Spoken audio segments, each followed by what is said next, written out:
قصہ ایک باندی کا۔ حضرت مالک بن دینار رحمۃ اللہ تعالی علیہ بصرہ کی گلیوں میں جا رہے تھے۔ راستے میں ایک باندی ایسے جاہ و جلال حشم و خدام کے ساتھ جا رہی تھی جیسا کہ بادشاہوں کی باندیاں ہوتی ہیں۔ حضرت مالک نے اس کو دیکھا تو آواز دے کر فرمایا کہ ہے باندی، تجھے تیرا مالک فروخت کرتا ہے یا نہیں؟ وہ باندی اس فقرے کو سن کر حیران رہ گئی، کہنے لگی کیا کہا، پھر کہو۔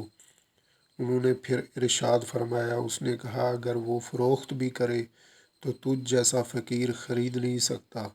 فرمانے لگے ہاں، اور تجھ سے بہتر کو خرید سکتا ہوں۔ وہ باندی یہ سن کر ہنس پڑی اور اپنے غلام کو کہا اس فقیر کو پکڑ کر اپنے ساتھ لے چلو، ذرا مذاق ہی رہے گا۔ خدام نے پکڑ کر ساتھ لے لیا۔ وہ جب گھر پہنچی تو اس نے اپنے آقا سے یہ قصہ سنایا۔ وہ بھی سن کر بہت ہنسا اور ان کو اپنے سامنے لانے کا حکم دیا۔ جب یہ سامنے پیش کیے گئے تو وہ کہنے لگا آپ کیا چاہتے ہیں؟ انہوں نے فرمایا کہ تو اپنی باندی میرے ساتھ فروخت کر دے۔ اس نے کہا آپ اس کی قیمت دے سکتے ہیں؟ حضرت مالک نے فرمایا کہ میرے نزدیک اس کی قیمت کھجور کی 2 گٹھلیاں ہیں۔ یہ سن کر سب ہنسنے لگے۔ اس نے پوچھا کہ تم نے یہ قیمت کیسے تجویز کی؟ انہوں نے فرمایا کہ اس میں عیب بہت ہیں۔ اس نے پوچھا کہ اس میں کیا کیا عیب ہیں؟ فرمانے لگے اگر عطر نہ لگائے تو بدن میں سے بو آنے لگے، اگر دانت صاف نہ کرے تو منہ میں سے بدبو آنے لگے، اگر بالوں میں تیل کنگھی نہ کرے تو وہ پریشان حال ہو جائیں، جوئیں ان میں پڑ جائیں اور سر میں سے بو آنے لگے، ذرا عمر زیادہ ہو جائے گی تو بوڑھی بن جائے گی، منہ لگانے کے بھی قابل نہ رہے گی، پیشاب پخانہ یہ کرتی ہے، ہر قسم کی گندگیاں اس میں سے نکلتی رہتی ہیں، غم رنج مصیبتیں اس کو پیش آتی رہتی ہیں، خود غرض اتنی ہے کہ محض اپنی غرض سے تجھ سے محبت ظاہر کرتی ہے۔ آج کوئی تکلیف تجھ سے پہنچ جائے، ساری محبت ختم ہو جائے، انتہائی بے وفا، قول و قرار پورا نہ کرے، اس کی ساری محبت جھوٹی ہے، کل کو تیرے بعد کسی دوسرے کے پہلو میں بیٹھے گی تو اس سے بھی ایسی ہی محبت کے دعوے کرنے لگے گی۔ میرے پاس اس سے 1000 درجے بہتر باندی ہے جو اس سے نہایت کم قیمت ہے۔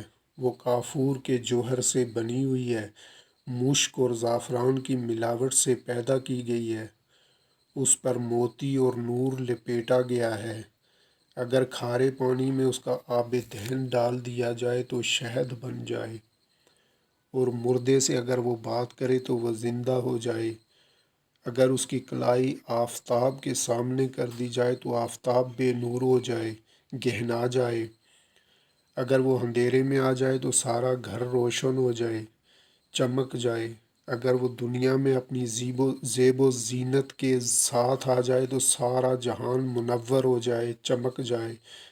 اس باندی نے مشک و زعفران کے باغوں میں پرورش پائی ہے، یاقوت اور مرجان کی ٹہنیوں میں کھیلی ہے، اس ہر طرح کی نعمتوں کے خیموں میں اس کا محل سرائے ہے، تسنیم کی نہر سے پانی پیتی ہے، کبھی وعدہ خلافی نہیں کرتی، اپنی محبت کو نہیں بدلتی، ہر جائی نہیں ہے۔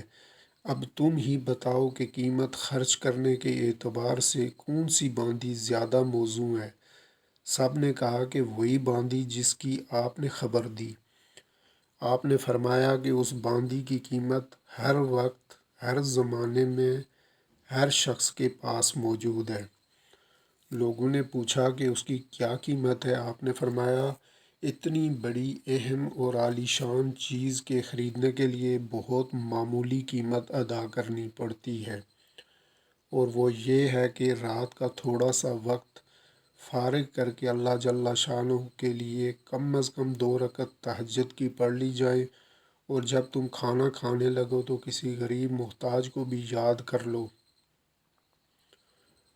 اور اللہ جل شانہ کی رضا کو اپنی خواہشات پر غالب کر دو۔ راستے میں کوئی تکلیف دینے والی چیز پڑی دیکھو اس کو ہٹا دو، دنیا کی زندگی کو معمولی اخراجات کے ساتھ پورا کر دو، اور اپنا فکر و غم اس دھوکے کے گھر سے ہٹا کر ہمیشہ رہنے والے گھر کی طرف لگا دو۔ ان چیزوں کا اہتمام کرنے سے نہ صرف تم دنیا میں عزت کی زندگی گزارو گے، بلکہ آخرت میں ایک اور اعزاز و اکرام کے ساتھ پہنچو گے، اور جنت جو نعمتوں کا گھر ہے اس میں اللہ جل شانہ کے پڑوس میں ہمیشہ ہمیشہ رہو گے۔